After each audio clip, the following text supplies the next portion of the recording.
This is the Lyra 101 refractor telescope f11. It's a very long tube telescope. It has very good dual speed focuser, superb, and CNC made tube rings, and view shield is this long. When it comes back up to here. And when you look at the lens, this is the lens, you can see it's achromatic, but excellent views of the moon, and I've been able to see some globular clusters with this also. And it is very similar to the Lyra, the star wave, alter star wave telescope, red one, which I have. I will compare them one day, so one side by side, also showing you how they look.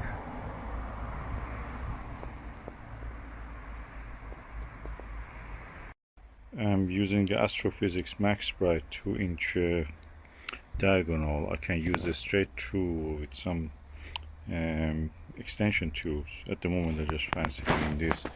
It's a 32mm eyepiece. It's a Plössl, unnamed, unbranded Chinese, and I found it is as good as any other eyepiece that you can get. I compared it with the Teleview Ethos 21, and I think they were equal on Andromeda Galaxy, this eyepiece and the Ethos 21. And I'm going to use this to observe the moon and Jupiter, which are close together in the sky.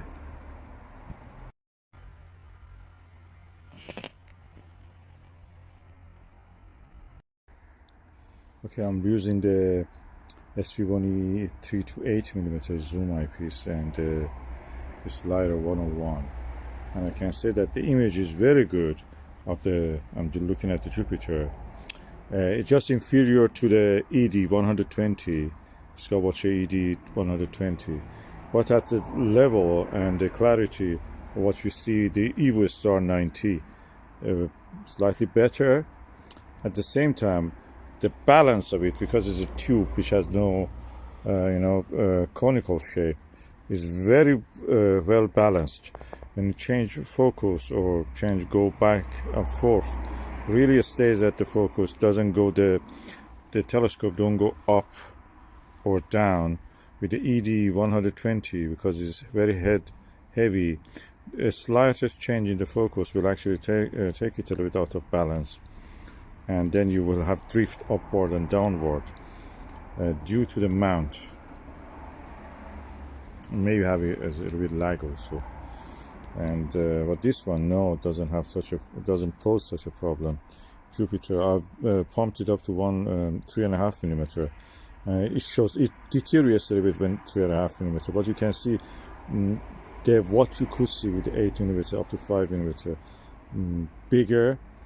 And you can see details on the belts. Belts are visible, but details on the belts, knots and festoons, you can see with this also, but not at the level that you expect when you use the Skywatcher 120 ED. But on its own is great. You see a slight chromatic aberration. In the ED 120, you don't see any chromatic aberration at all. Okay, I can say the disk of the Jupiter is laser sharp, very clear. I'm using the setting for 8mm, and really 8mm is really good. It's a sweet spot for observing with most of the refractors that I've seen, and this is not also exception. Very good sharp image. You can see lots of detail on the face of the Jupiter, and because you can rotate actually the focuser with this, is also good for photography, astrophotography, anything like that. But probably this is one of the best focusers and focus and back focuser that I have seen. The numbers are also here. It's very well built, robust, amazing. But it shines when you observe the moon with that. I'm going now to do observing the moon.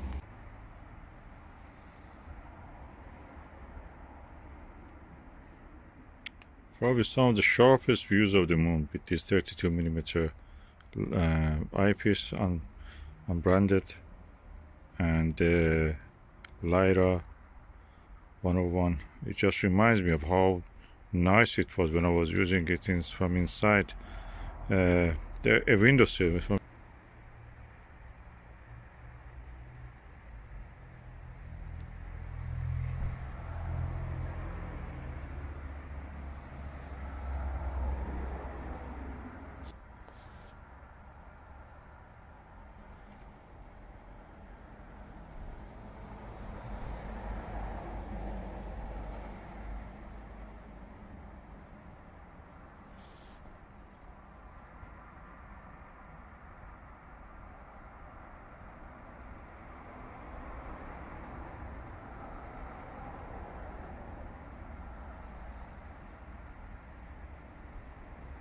Now I'm using the Nirvana 16mm Helios Skywatcher Nirvana 16mm.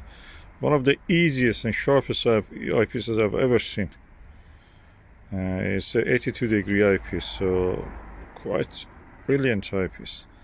The sharpness of it is amazing. Look at the details.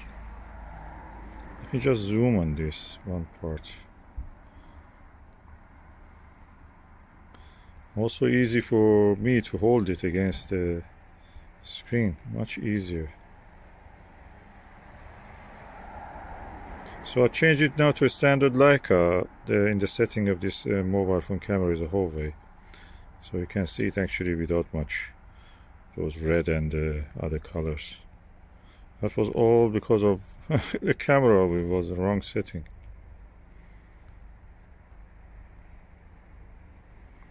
I'm tapping to focus and take some pictures at the same time. So now I just tapped on the bright side so it gets a little bit darker. You can see details better. It's better to tap it on where the highlands are, so they're brighter, and when it adjusts for those areas, the dark areas really shine and gets clear. Amazing. Probably one of the sharpest views of the moon I've seen is with this telescope and with the Nirvana 7mm eyepiece. Amazing views.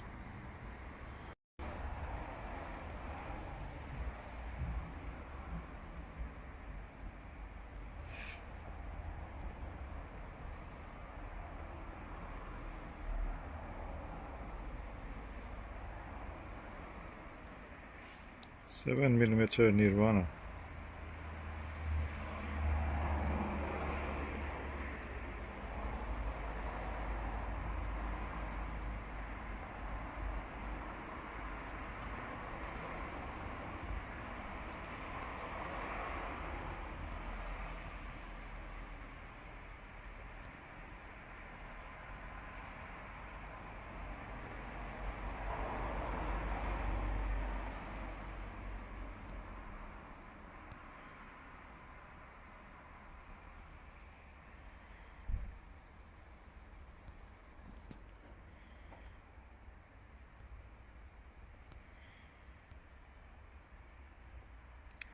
I think the star diagonal needs cleaning. That's one of the reasons I don't like to use the star diagonals.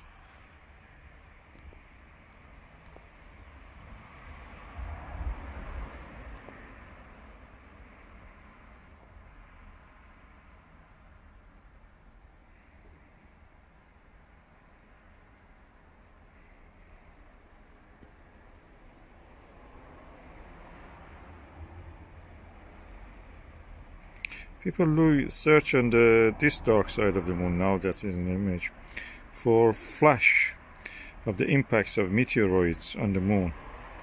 And they have found quite a few. Japanese astronomers are very good at it. You can see the dark shadow of the moon, dark part, the night side of the moon.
I don't think any camera can do justice to what you see visually with the telescope, this telescope, or any telescope actually.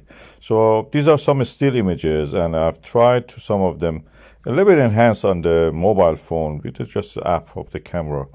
And you can see a lot of details. For example, Helios and the Mare Serenitatis, Helios at the center, Mare Serenitatis here to the top part of the center. Here again at the lower part, the same Mare Serenitatis, and a lot of craters. You can see the Lunar V to the top of the middle. Here you can see in the left corner. Here you can see in the top part of the image, Lunar V. Helios again visible. This is something, a feature which reminds me of a coffee bean whenever I look at it. It's a volcanic feature, and I have some thoughts about that. I must publish a paper about this. This is a very interesting feature which I have not seen anybody covering it or anything published about this. So let me just work on that. And beside that, the image quality is amazing. When you enhance it a little bit, gets slightly closer to what you see visually. Visually is yet more appealing and more details you can see with any eyepiece. You know, all the eyepieces, modern eyepieces, work perfect with the camera, especially with this telescope or any telescope, especially eyepieces like the SVBony 3 to 8 millimeter, any Plössl or any of the BSD star guider. I use also Takahashi LE 7.5 millimeter. I use the Nirvana 4, 7, and 16 millimeter. For example, this one I think is 16 millimeter Nirvana. It's amazing. The details we can see, of course, are much more. And there is not much chromatic aberration actually when you're looking at the moon. But the camera, the angle of the camera against the top of the eyepiece creates some chromatic aberration, blue fringing, for example. You don't see that visually. And like this one, look, it's very clear. I don't see any purple fringing. But anyway, this is a nice experience. It was just a little bit cold, so I just tried to come in and leave it for another night when it is a little bit less cold. What a beautiful night to have with this refractor telescope.